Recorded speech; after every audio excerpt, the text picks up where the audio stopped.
Demam startup melanda dunia, tak terkecuali Indonesia. Satu persatu perusahaan startup muncul di Indonesia. Beberapa di antaranya sukses dan layanannya ramai digunakan masyarakat. Startup digadang-gadang sebagai bisnis unggulan masa depan. Lantas seberapa besar potensi dan sumbangannya bagi perekonomian nasional?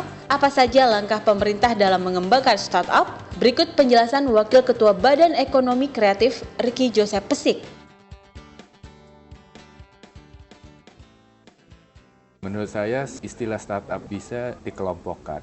Kelompok yang disebut UMKM, usaha menengah dan kecil. Karena sebenarnya sama saja.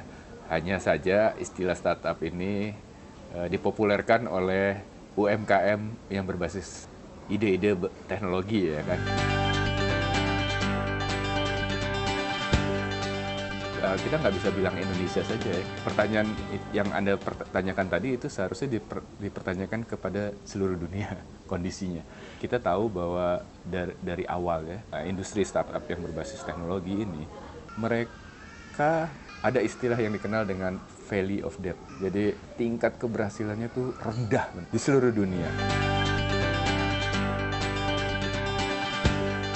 Ya, kalau kita melihat data terakhir yang kita miliki dari hasil survei BPS yang dilakukan di era Kementerian Pariwisata dan Ekonomi Kreatif.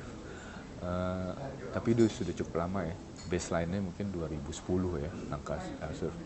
Itu kontribusi 7% terhadap PDB, 7, sekian persen terhadap PDB. Kontribusi sektor aplikasi itu masih terekam kecil. Tidak lebih dari 3% dari total ekonomi kreatif. Yang diperlukan oleh Indonesia sekarang adalah ekosistem. Pemerintah bisa menyediakan ekosistem yang mempermudah lebih banyak lagi para pemula untuk bisa memulai bisnis startupnya dengan cepat. Dan tentunya yang perlu diinikan adalah kemampuan manajerial dan keuangan yang mesti cukup advance dimiliki, walaupun mereka kategori startup.